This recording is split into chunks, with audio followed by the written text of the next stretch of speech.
what are the updates that you've made to the club since the doors have been closed? Like you said, you could park a yacht in the middle. We have been doing a lot of work at the club. I was there all day today. I was there all day Friday. On top of sanitation, which, I mean, we keep a pretty clean club as it is, but on top of new sanitation guidelines, we have installed plexiglass walls on the banquettes. So it feels, I mean, it'll be great. It just, when you walk in, you're like, wow, it's just such a noticeable difference on top of the thinning of the room. We have, like I said, a graveyard of chairs and tables on the front stage. So that stage will be out of commish for a little bit. I hope things come back to normal and it's not so crazy. Right now with that, every single table is measured. We literally walked around and put people in seats and measured 6 feet from table to table. We're going to go to a QR code for all of our menus. We'll have one-time use menus available for anyone, you know, if you're like my mom, she wouldn't know what to do with a QR code, bless her heart. But we'll have one-time use menus. We have sanitation bottles all over the place for sanitizer. My entire staff will be wearing masks.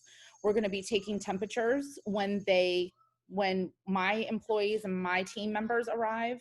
You clock in, you get your temperature taken. We're also doing that for the guests. If anyone has a temperature of 100.4 or higher, we will refund you and ask you to please go home until you feel better. There's a lot of new changes that I think are very beneficial for the good and safety of everyone. I'm excited. I miss it terribly. I didn't even have this much time off during maternity leave. So I'm like, okay, guys, ready to open Orlando for the 3rd time. Let's go. Time to go. But in terms of actual like changes and everything, it's going to be a very noticeable difference. We have decals that we have purchased that are going to be basically, there's no tables and chairs in the bar at all. We have, for those of you that aren't familiar with our venue, we have a roughly 15,000 square feet. We've got a showroom, a lobby, and a bar area. The bar has no tables and chairs. The showroom is 6 feet apart, spaced social distancing. And there will be decals to kind of form the line 6 feet apart for your groups. And the biggest thing that'll be a new update for us is instead of selling single tickets, we will be selling just you either buy 2 tickets or you buy 4 tickets. And that's just what we have to do, unfortunately, with what's going on. If you want to come to a show by yourself, you either have to buy 2 tickets or find yourself a friend to join you. Because we won't have the privilege of sitting. Previously, we used to put strangers with strangers. Like if you came on a date night and it was just 2 of you and you weren't one of those earlier arrivals, because we did first come, first seated, you would be able to, we would just place you with new people, kind of being on a cruise ship, like, oh, welcome to the Improv. Here's your new friends, enjoy the show.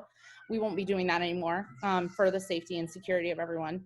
So it's 2s and 4s. And then, it's a lot of new changes, but I think it'll all be great in the end. I'm very excited to get back to it. Tampa opens this week. They start on Thursday with John Heffron, which is awesome. A great show coming out the gate. But they're going to implement the temperature taking, the masks, all that good stuff. So if you go on their website, you can see the new like the sections on the website to purchase tickets. It's 2 or 4. So before COVID, what a lot of people don't realize is how small the margin is for profit with a comedy club restaurant. Yeah. And now you've decreased to 1/3 the size. Are you compensating with raising ticket prices or food prices? How are you maintaining, or are comics taking less?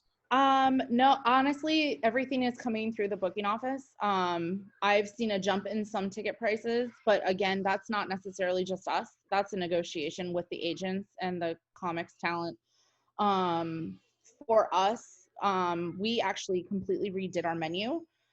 So that'll be rolled out on the website. Our menu is going to be completely different than what it was, because when we open in the beginning, it's a lot smaller. I'm sure we will end up adding more things. But from the jump, it's going to be a lot of appetizers and sandwiches. We also, in the midst of all of our, yeah, I miss you too. In the midst of our closure, we purchased a really awesome, it's called a Henny Penny fryer, which anybody who works in fast food may or may not be familiar with it. It is a badass fried chicken, like really fancy fryer. Like my cooks and my KM she's so excited about it. It's really, really neat. And so we've added fried chicken to the menu. Not all of our clubs had the privilege to get this new fancy equipment, but we did. I'm so excited. So excited. We have a smoker and now we have this fryer. Awesome. So it sounds like fried chicken is your new favorite item. Yeah, apparently. Yep. My boss would not shut up about this fried chicken. He's so excited too. I swear he just bought it for himself, but I'm just kidding. But yeah, it'll be really great. And that's the thing. We've always had a really solid menu, not necessarily just bar food. So I'm really excited. Like there's a lot of new sauces, there's a lot of new items. And everything again is built for speed and because we only have the guests a set amount of time. But I think everyone will really, really be excited when they see the menu because it's good crafty stuff. It's good stuff. It's fancy, but not too fancy, and it'll be delicious. So I'm really excited.